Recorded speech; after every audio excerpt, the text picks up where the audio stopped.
Hey guys, this is Austin from the band Echopraxia. I'm going to be taking you through 5 tips to make your compositions more spooky and Halloween-esque. The guitar I'm going to be using today is the Aristides 070. It's got bare knuckle nail bombs in it. I'm using Ernie Ball strings. The tuning is a drop G, so from the lowest string to the highest string, that's G, D, G, C, F, A, D. The first tip we're going to be going over today is heavy usage of the harmonic minor scale. The harmonic minor scale is the cornerstone of gypsy jazz. It's commonly used in the classical pieces that we most associate with spookiness and Halloween and stuff like that. It's an amazing scale, very beautiful. It has a flat third and keeps the major 7th rather than going full minor, which has the minor 7th.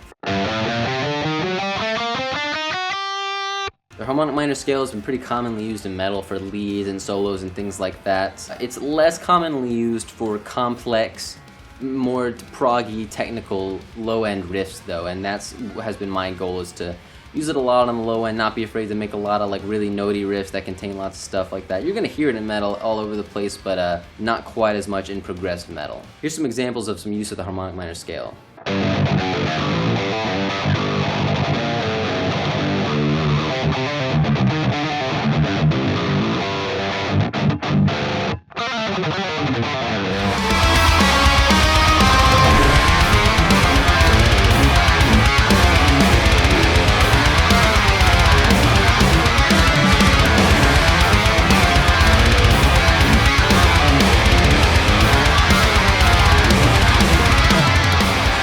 The second tip is the use of chromatic enclosures on whatever scale you're playing. In this context, I'm going to be talking about the harmonic minor scale. To enclose things chromatically is to put kind of like trill-esque grace notes around the chord tones, the most appealing tones in the scale. This is the essence of gypsy jazz music. This is kind of what defines it as gypsy jazz and what you're going to hear in basically every gypsy standard that you go and listen to. If you go listen to Django Reinhardt, Stokolo Rosenberg, they're all going to be using this technique, and using it in metal is pretty uncommon, but it immediately suggests a more playful and energetic attitude while still maintaining spookiness when you use it. The chromatic scale is in nature kind of dissonant and jarring and can be associated with something that's scary or fearful, so chromatically enclosing chord tones of the harmonic minor scale yields a very spooky result, very whimsical and very nostalgic.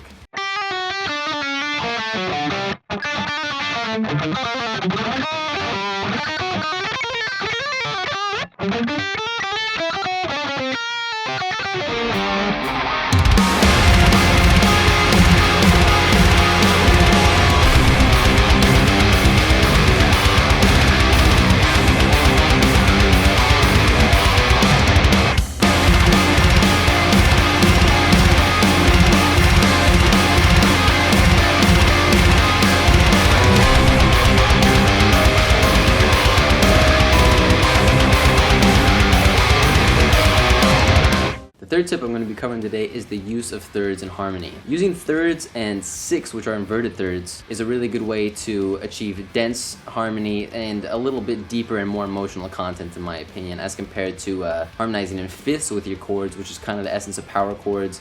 Very common in metal, very common in prog to kind of make really heavy, chuggy power chord riffs. But if you use thirds, sixths, things like that, you're going to achieve something much darker usually, especially coming from the context of these harmonic and melodic minor scales that I am always using for this kind of thing. Making melodies where you're moving in thirds almost exclusively is going to yield a very vocal result, and you're going to kind of harken back to the jazz songs with these melodies that have, transcended decades and decades of time and stuck in our heads and been used in movies and become tropes of modern music because of how catchy they are. That's, highly attributed to the use of thirds up and down when you're writing melodies.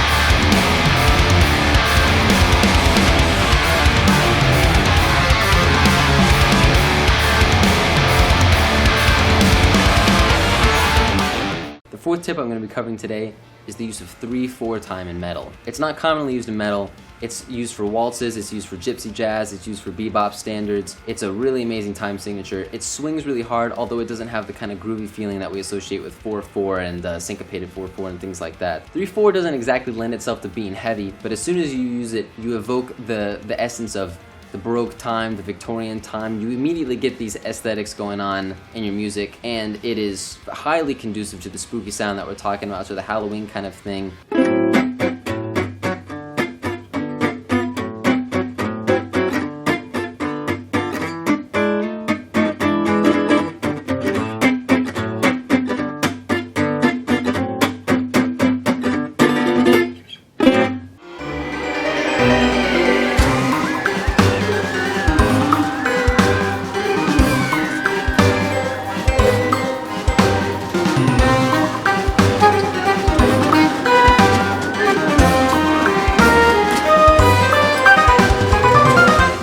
The fifth and final tip that I want to cover is chromatic transitions in melody. When you're writing a melody and you've got a really nice contour going on and you think it really conveys something, using chromaticism to get from one lead tone to another is an excellent way to add spookiness and jazzy elements to your sounds. Using the tertiary harmony that we talked about earlier to find a landing tone and walking down chromatically to the next landing tone that you're trying to emphasize, or the next thing that you want to say with your melody, is going to add a lot of movement and a lot of rocky back and forth, interesting kind of contour to a melody that would have otherwise been really straightforward, really simple, which may be what you're going for. But for this spooky thing, I associate the spookiness with jarring elements, with surprising things, with things that aren't exactly appealing, which the chromatic scale isn't necessarily.